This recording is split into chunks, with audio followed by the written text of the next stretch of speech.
ఆలు పరోటా తిని బోర్ కొట్టిందా? ఒకసారైతే ఈ గోబీ పరోటానైతే ట్రై చేయండి. టేస్ట్ అయితే చాలా బావుంటది.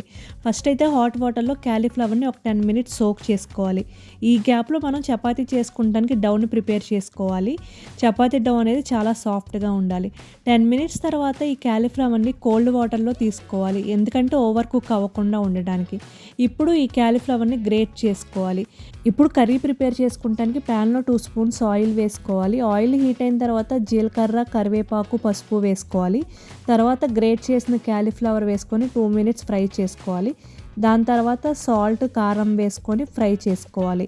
కర్రీ ప్రిపరేషన్ అయితే అయిపోయింది. ఇప్పుడు మనం చపాతీ చేసుకుంటానికి ఆల్రెడీ కలిపి పెట్టుకున్న డౌని మొత్తం ఒకసారి కలుపుకోవాలి. ఇప్పుడు చిన్న చిన్న బాల్స్‌గా చేసుకొని చపాతీగా చేసుకొని లోపల స్టఫింగ్ అయితే పెట్టుకోవాలి. మనం ఆలు పరోటాకి ఎలా చేస్తామో సేమ్ అదే ప్రొసీజర్‌లో చేయాలి. ఇలా మొత్తం స్టఫ్ చేసేసుకున్న తర్వాత చపాతీ అనేది చేసుకోవాలి. మనం చపాతీ చేసుకునేటప్పుడు ఎక్కువ ప్రెషర్ పెట్టకూడదు. ఎక్కువ ప్రెషర్ పెట్టి చేస్తే లోపల కర్రీ అనేది బయటకొచ్చే ఛాన్స్ ఉంటది. ఇంకా చపాతీ చేసుకున్న తర్వాత మీడియం ఫ్లేమ్‌లో 2 సైడ్స్ కాల్చుకోవాలి.